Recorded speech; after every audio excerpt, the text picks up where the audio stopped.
네, 안녕하십니까. 행정안전부 재난대응정책과의 이민규 사무관입니다. 네, 이번 시간은 2021년 지역자율방재단 활성화 정책을 주제로 교육을 가지도록 하겠습니다. 네, 강의 순서는 그 재난에 대한 이해, 그리고 이제 20년도 풍수 인명피해 사례에 대해서 좀 알아본 후에 현재 이제 지역자율방재단의 현황을 분석하고 그 현황 분석을 토대로 21년에는 어떤 그런 활성화 정책들이 있는지에 대해서 알아보도록 하겠습니다. 재난의 이해입니다. 네, 재난이란 국민의 생명, 신체, 재산과 국가에 피해를 주거나 줄 수 있는 것으로 저희 법에서 규정을 하고 있고요. 재난안전법은 각종 재난으로부터 이제 국토를 보존하거나 국민의 생명, 신체의 안전과 재산 보호를 위하여 국가와 지방의 안전관리 체계를 확립하는 것을 목적으로 합니다. 네, 다음으로 인간이 재난에 대해 어떻게 대응해 왔는지에 대한 변천사를 말씀드리도록 하겠습니다. 고대 중세에는 재난은 신의 행위라고 인식을 했습니다. 노아의 대홍수라든지 로마 대화재, 그리고 흑사병, 창궐 등 재난은 신이 내리는 벌이라고 생각을 했기 때문에 사람들은 기도만이 재난을 극복할 수 있는 방법이라 생각을 했습니다. 하지만 고대 중세부터 국가는 최소의 대응책을 마련하여 국민을 위한 행위를 시작했습니다. 예를 들어 로마 대화제 당시에 소방을 구성했고 그 소방수들이 로마 대화제 현장에서 불을 끄는 노력들을 했던 것을 예로 들 수 있을 것 같습니다. 다음은 리스본 대지진입니다. 1755년에 리스본 대지진은 강도 8.5에서 9 정도로 짧은 시간 안에 도시의 85%를 붕괴시킬 정도로 강력했습니다. 적게는 10,000명에서 많게는 10만 명 정도 사망자가 있었을 것으로 추정하는데 그 당시 리스본 인구가 20만 명 정도인 것을 생각했을 때는 얼마나 그 피해가 심각했는지 알 수 있습니다. 그래서 근대에는 재난을 신의 심판으로 해석하던 관점에서 조금 벗어나 인간 중심의 재난관리 개념을 탄생시키기 시작했습니다. 재난의 원인이 되는 현상에 대한 과학적 연구를 진행하기도 했었습니다. 18세기에서 20세기 초기에는 국가구호제도가 발전하기 시작했습니다. 1803년 포츠머스 뉴햄프셔 대화재 때는 미국 최초로 연방정부가 주정부와 그 지방정부의 복구활동을 지원하는 법안이 등장하기 시작했습니다.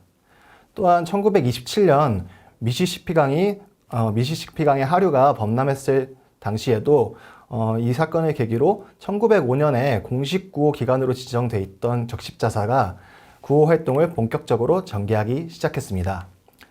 그래서 재난 피해를 극복하기 위한 복구와 그리고 피해자 구호에 대한 국가 책임에 집중이 되기 시작했고 자연현상과 시설 안전 기술에 대한 연구를 통한 예방 기능을 강화하기 시작했습니다. 20세기 중반 이후로는 재난을 사회 문제로 인식하기 시작했습니다. 재난과 사회와의 연관성에 대한 고민을 하기 시작했고 사회 전반의 재난 대응 역량을 강화하기 위해 노력하면서 또 이제 보험 제도가 발전하기 시작했습니다. 그리고 다음으로 이제 방재단과 가장 관련이 있을 것 같은데요. 이 시기부터 조금씩 시민이 참여하는 재난에 강한 도시 만들기라고 시민이 조금씩 참여를 하기 시작했습니다. 1995년 일본 고베 대지진 당시에도 전체 이제 구조된 사람이 한 35,000여 명 정도 됐었는데 그 중에 80% 정도가 내 이웃 주민이나 아니면 친지로부터 이제 구조가 되었다고 이렇게 이런 설문이 있었습니다. 이와 마찬가지로 시민이 참여하는 그러니까 지역자율방재단 활성화를 통해서 그 재난에 대응하는 그런 체계가 근대부터 조금씩 시작되었다고 보시면 될 것 같습니다. 네, 그렇다면 현대사회 같은 경우는 신종 복합 재난이 발생하기 시작했습니다. 후쿠시마 원전 사고 같은 경우는 쓰나미로 인한 그런 자연현상이 유발한 사회 재난이었고 태국 대홍수 같은 경우는 이게 대홍수로 인해서 반도체 공장이 침수를 당했었는데 이 사건을 계기로 이제 아시아 컴퓨터 산업에 지대한 영향을 끼치기 시작했습니다. 즉 재난이 재난으로만 끝나는 것이 아니라 사회 경제적으로 영향을 끼치기 시작했습니다. 그리고 구제역, 그리고 현재 일상생활에도 많이 만연해 있는 코로나19 등 신종 재난들이 많이 발생하기 시작하였습니다. 그렇다면 자연, 사회재난 구분이 어려운 복합재난이 증가하고 있고 또 코로나19와 같이 사회재난 발생密도가 증가하면서 기후변화에 따른 극한 기상재해, 그런 국지적 호우라든지 이런 현대 재난에 대해서 대응하기 위해서는 저희가 어떻게 해야 될지 한번 고민을 해보겠습니다. 바로 이제 민간 방제 기능 강화를 통한 초기 대응 역량 제고입니다. 현대 그 재난의 특징을 봤을 때에는 예측하기 어렵다는 게 가장 큰 것 같습니다. 복합 재난도 그렇고 기후 변화도 그렇고요. 예측할 수 있는 재난 같은 경우는 미리 대비를 하거나 대응을 함으로써 어느 정도 피해를 경감을 시킬 수 있습니다. 근데 현대 재난의 그런 특징을 봤을 때에는 예측하기 어렵고 그런 부분들을 이제 대응하기 위해서는 개인이 방제 능력을 가지고 있거나 아니면 조금 더 나아가 마을이나 읍면동 단위에서부터 방제 기능이 강화가 돼야지 초기에 대응이 가능할 것으로 판단됩니다. 네, 다음은 20년 풍수의 인명피해 사례입니다. 첫 번째 사례는 농경지에 이제 집중호우로 인해 이제 물이 가득 차 있었습니다. 이런 이제 물을 빼기 위해서 저희 흔히 이제 물골을 틀어간다라고 하는데 물골을 트기 위해 이제 배수로 작업을 하던 도중 한 분이 이제 휩쓸리기 시작했고 그 휩쓸리는 과정에서 다른 분과 이제 엉켜서 두 명이 휩쓸리기 시작했습니다. 그 옆에 있던 한 분이 또 두 분을 구하기 위해서 뭔가 이제 행동을 하다가 같이 휩쓸리면서 세 명이 사망하는 사고가 일어났습니다. 두 번째 사례 같은 경우는 그 한 분이 이제 사전 대피를 했었거든요. 이웃 주민 집으로 이제 안전가옥으로 사전 대피를 했었다가 집으로 뭔가 물건을 가지러 가기 위해서 잠시 집에를 들렸는데 옆에 있던 곳이 이제 무너지면서 같이 주택과 함께 휩쓸려 가면서 한 명이 사망하는 사고가 발생했습니다. 이 두 사례를 보았을 때 고민해 볼 것이 첫 번째 사례 같은 경우는 개인들이 뭔가 이제 재난, 그러니까 그런 집중호우에 대한 위험성이나 무서움을 알고 있었더라면 집에 있었을 텐데 또 두 번째 사건 같은 경우도 이미 대피를 했는데 조금만 더 경각심이 있었더라면 이웃 집에서 있었을 것이고 또 이웃 주민이 혹시나 좀 더 설득을 해서 집에 있게 이렇게 설득을 했다라고 하면은 이런 인명 피해가 발생하지 않았을 것이라 생각합니다.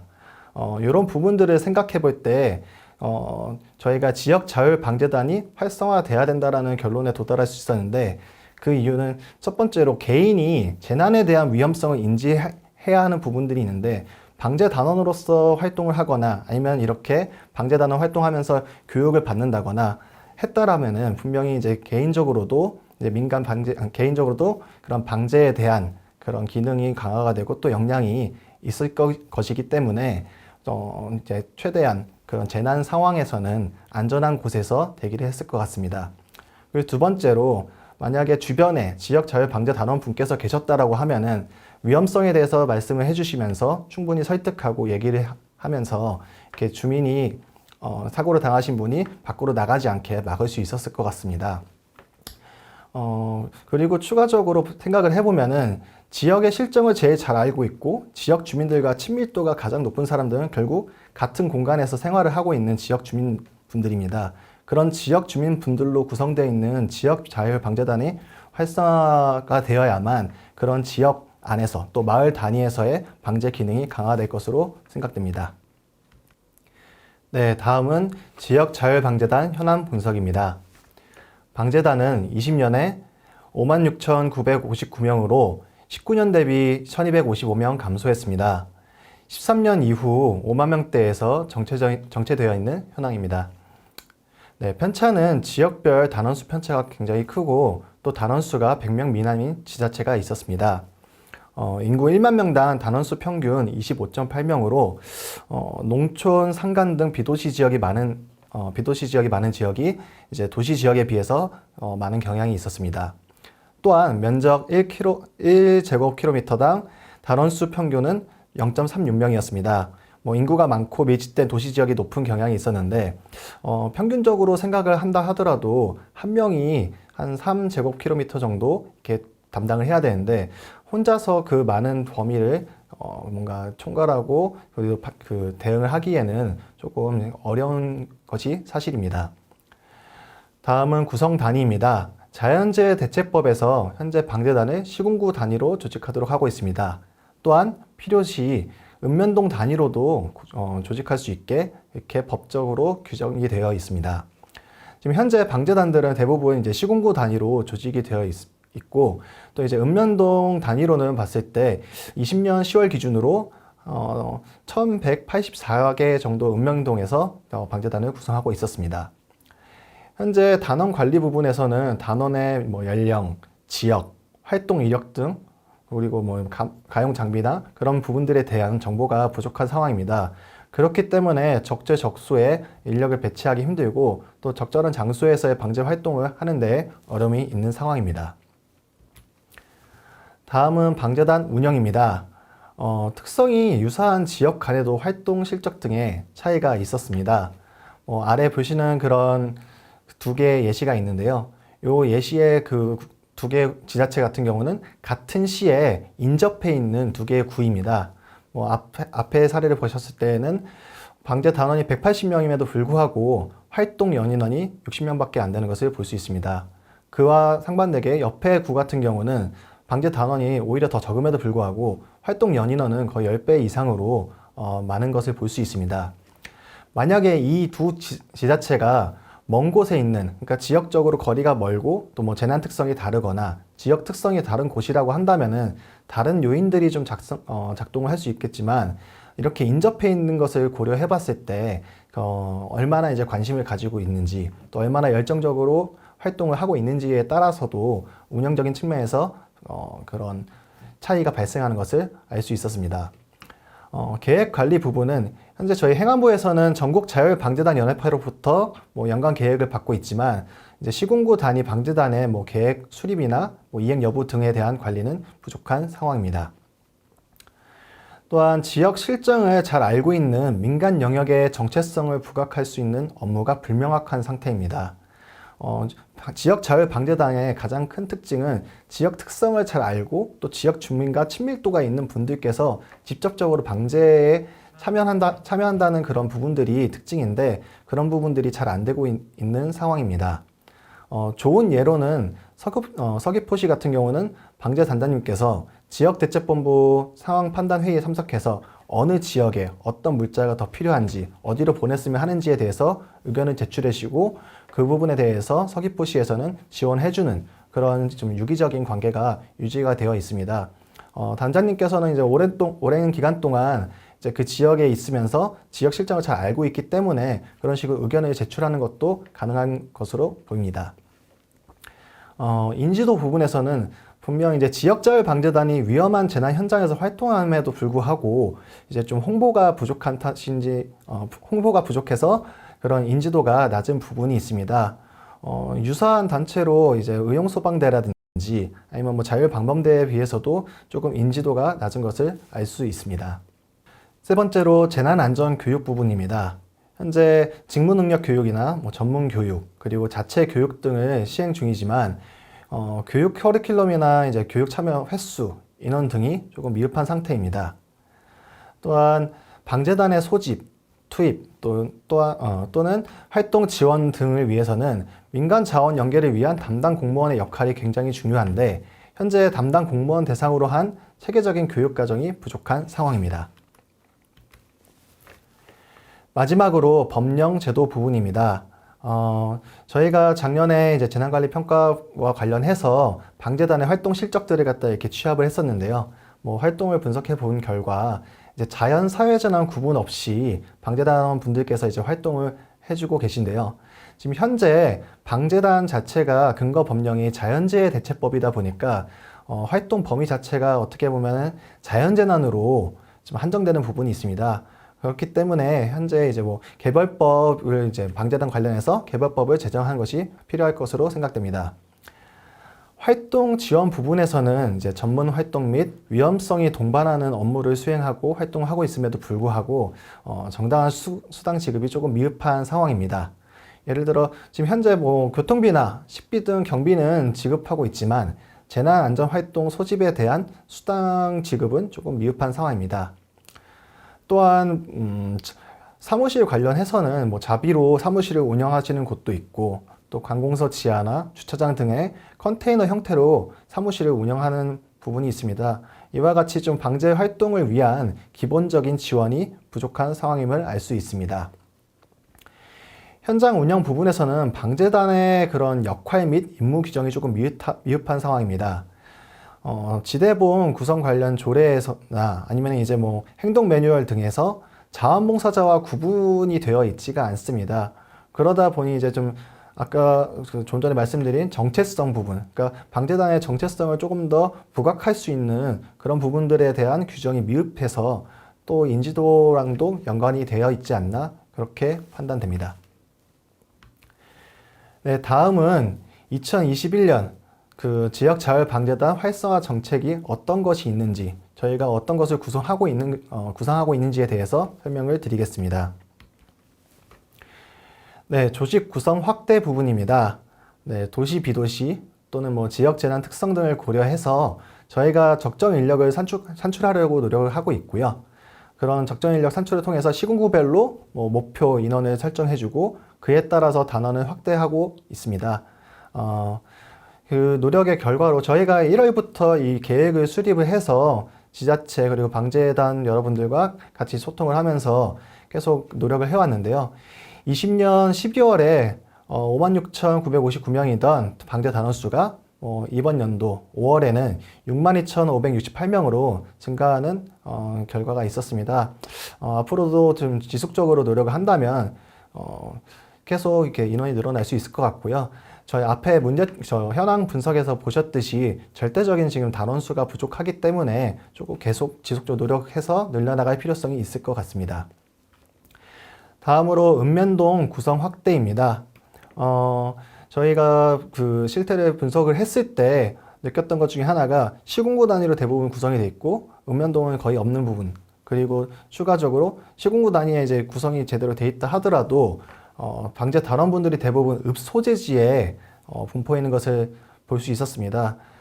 실질적인 이제 방재 아니면 이제 재난 대응을 위해서는 이제 외딴 지역에 있는 마을이라든지 따로 이제 그런 부분들에 대해서도 좀 세심하게 저희가 대응을 할 필요가 있는데, 그러기 위해서는 전체 읍면동에 그런 방재단이 구성될 필요가 있을 것 같습니다. 이런 노력의 결과로 20년 12월에 1184개였던 그런 읍면동 방재단이 현재는 모든 읍면동에 구성이 된 것을 확인할 수 있습니다. 다음으로 단원 정보 관리입니다. 방재단원 연락처 현행화 및 재우려 지역 현장 관리관으로 방재단원을 지정할 것을 이제 확대하고 있는데요. 첫 번째로 연락처 현행화 부분입니다. 이제 62,568명 중 5월 기준입니다. 중 이제 47,524명에 대해서 연락처를 현행화했고 또 개인정보 활용 동의를 완료를 했습니다. 이 부분이 중요한 이유는 사실 유기적인 관계를 유지하면서 제대로 대응을 하기 위해서는 연락 체계가 잘 갖춰져 있어야 합니다. 그런 연락처를 현행화하기 위해서 아직 좀 현행화 안 된 부분이나 아니면 개인정보 활용 동의가 안 된 부분들에 대해서는 지속적으로 좀 노력해 주실 것을 당부드립니다. 다음으로 현장관리관 지정입니다. 총 6,524개 재우려 지역 중에서 지금 이제 이번 확대를 통해서 4,122개 지역에 대해 방재단원의 현장관리관으로 지정했습니다. 또한 시스템 등록 부분에서는 유사시 신속한 정보 전달을 위해서 방재단원 3,564명을 이제 3,564분에 대해서 이제 풍수해 관리 시스템에 등록을 해 두었는데요. 앞으로도 지속적으로 조금 지자체 담당자 분들께서 신경 써서 남은 분들의 그런 연락처를 현황해 주시고 또 이제 풍수해 관리 시스템에 등록될 수 있도록 해주시면 감사하겠습니다. 네, 다음은 방재단 운영 활성화 부분입니다. 재난 유형별, 재난 단계별, 지역별로 우수 활동 상황에 대해서 저희가 이제 지속적으로 발굴을 하고 보급할 예정입니다. 이를 통해서 다른 이제 뭘 할지 몰라서 제 활동이 잘 안 되는 부분들도 있었는데 이 부분을 통해서 다른 데에서 이렇게 잘 되는 사례가 있구나 좀 보고 배우시면서 같이 또 이제 비슷하게 활동을 해주시면 될 것 같습니다. 활동 계획 수립 부분은 현재 이제 저희가 요청드린 사항이 방자의 단장님께서 뭐 지자체와 협의해서 이제 시기별 활동 계획서를 작성, 제출해 주시고 또 지자체에서 담당하시는 분께서는 이제 지역자율 방재단 운영 계획을 수립할 것을 요청을 드렸었습니다. 이번 21년에 이제 상반기 동안 추진한 결과 총 228개 시군구 중에서 213개 시군구, 즉 이제 93% 정도 지자체에서 모든 계획을 이제 수립한 상황입니다. 남은 이제 7% 지자체 담당자 분께서도 운영 계획을 수립해 주시기 바라겠습니다. 활동 범위 확대 부분입니다. 뭐 구호 지원 기관 활동이라든지 아니면 지대보건 상황 판단 회의에 참여해서 아까 말씀드린 이제 뭐 서귀포시 사례처럼 이렇게 대응 활동을 해주시고 또 이제 지자체 그런 활동에 지원을 해주시면 좋을 것 같습니다. 추가적으로 뭐 중앙재난 저희 이제 복구 단계에서 하는 중앙재난 피해 합동 조사에 같이 참여를 하셔서 지역 상황이라든지 같이 설명을 해주시고 좀 복구 단계 그런 계획을 수립하는데 도움을 주시면 될 것 같습니다. 네, 홍보 강화 부분입니다. 이제 방재단 전문 교육 과정 시 저희가 영상 제작 교육을 하는 것도 한번 검토를 하고 있습니다. 사진이나 이런 부분보다는 이제 사진들을 편집을 해서 실제로 이제 홍보 영상을 만들고 이런 부분을 통해서 방재단을 많이 알리는 데 도움이 될 수 있을 것 같아서 방재단원 분들 이제 교육을 할 때 전문 교육에 좀 영상 제작 관련해서 교육을 좀 신설하려고 검토 중에 있습니다. 그리고 연말 정도에 저희가 전국 단위 활동사항에 대해서 영상을 제작하고 또 홍보 자료로 활용하려고 생각을 하고 있습니다. 지금 현재 저희 뭐 밴드나 이런데 그 커뮤니티를 통해서 계속 사진들을 올려주고 계시는데 활동하시는 모습이나 또 좋은 사진들 많이 올려주시면은 저희가 연말에 영상을 제작할 때 좀 많이 활용할 수 있도록 하겠습니다. 네, 전문성 강화 부분입니다. 코로나19 등 뭐 신규 재난에 어떻게 대응을 해야 할지 또 현재 뭐 재난 발생 추이가 어떻게 되는지 등 좀 더 이제 현실적인 교과목들을 추가하려고 합니다. 또한 이제 담당 공무원이나 방재 단원 대상 신규 교육을 개설을 이제 협의 중에 있는데요. 예시로 지역자율방재단 관리과정이라 해서 담당 공무원 대상으로 한계 기수 40명 또는 이제 뭐 지역자율방재단 체험과정으로 해서 방재 단원분들 대상으로 15개 기수 500명 정도 이렇게 신규 강좌를 개설해서 교육이 진행될 수 있도록 협의를 하고 있습니다.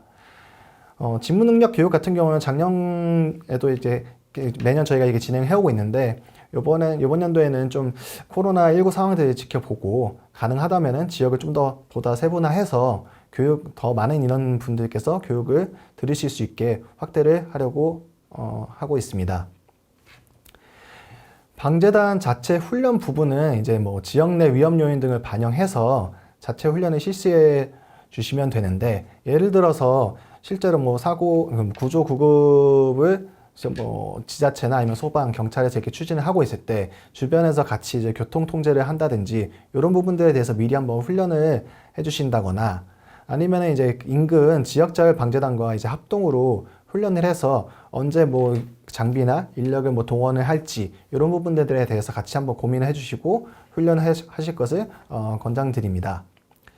마지막으로 교육 방식 다양화 부분인데요. 지금 이 영상과 같이 비대면 컨텐츠를 조금 많이 계속 개발을 하려고 하고 있습니다. 아무래도 코로나 상황도 있기도 하고 실제 효율은 조금 떨어질 수 있지만 어떻게 보면 더 많은 인원께서 그 교육을 시청해 주시고 함으로써 이제 좀 개인적으로 방제 그런 역량 아니면 이제 뭐 대응 역량을 기를 수 있을 것으로 판단이 됩니다. 또한 뭐 방재단에서 자체적으로 교육을 할 때 이런 영상들을 활용해서 교육을 하신다고 하면은 조금 더 효율적으로 교육이 진행될 수 있을 것 같습니다. 네, 마지막으로 법령 제도 정비 부분입니다. 앞서 말씀드린 것처럼 저희가 이제 지역자율방재단법 제정 관련해서 이렇게 조금 노력을 하고 있는데 뭐 이 부분에서는 이제 뭐 사회재난 활동 부분을 확대한다거나 뭐 활동수당 지급, 뭐 장비 지원이나 복무 지도 감독 등에 대해서 이렇게 규정하는 것을 검토하고 있습니다. 네, 다음으로 활동 지원 부분인데 위에 있는 그 지역자율방재단법 제정과 관련해서 같이 연계해가지고 활동 지원 근거를 좀 마련하려고 합니다. 소집수당 부분 같은 경우는 현재 뭐 자연재해 대책법 시행령 제61조에 그런 지급 근거가 마련이 돼 있기 때문에 현재 지자체 조례에서 좀 그 부분을 좀 포함할 수 있도록 지자체 담당자분들과 계속 긴밀하게 협조하고 있고요. 또 관련해서 예산을 확보할 수 있도록 계속 요청을 드리고 있는 상황입니다. 다음으로 이제 포상 확대인데요. 우수방재단 활동 운영 사례 등을 발굴 공유해서 저희가 이제 매년 이제 포상을 추진하고 있는데 이런 부분들이 많이 발굴이 된다고 하면은 저희가 좀 더 이제 포상을 확대해서 드림으로써 좀 사기 진작이나 아니면 이제 방제 활동 하신 거에 대해서 보람을 느끼실 수 있게 이렇게 준비를 하고 있습니다. 네, 마지막으로 위상 재정립 부분인데요. 현장 조치 매뉴얼이나 이제 지대본 조례 등의 방재단의 이제 자원봉사자와 좀 분리해서 구분해 가지고 역할 및 임무 등을 명시하려고 준비하고 있습니다. 네, 여기까지가 이제 준비한 교육 내용인데요. 이런 교육 등을 통해서 뭐 방재 단원분들 그리고 지역에서 지자체에서 단원이나 아니면 이제 재난에 대응에 담당하고 계신 지자체 공무원 분들께서 조금 더 이제 재난 대응이 어떤 것인지 이해를 하고 또 어떻게 대응해야 되는지 이해함으로써 풍수해라든지 풍수뿐만 아니라 모든 재난에 대해서 좀 더 유기적으로 잘 대응할 수 있으면 좋겠고 또 그로 인해서 그런 재난으로 인한 피해가 많이 경감되었으면 좋겠습니다. 네, 지금까지 교육을 시청해주신 방재 단원 여러분 그리고 지자체 공무원 여러분 감사합니다.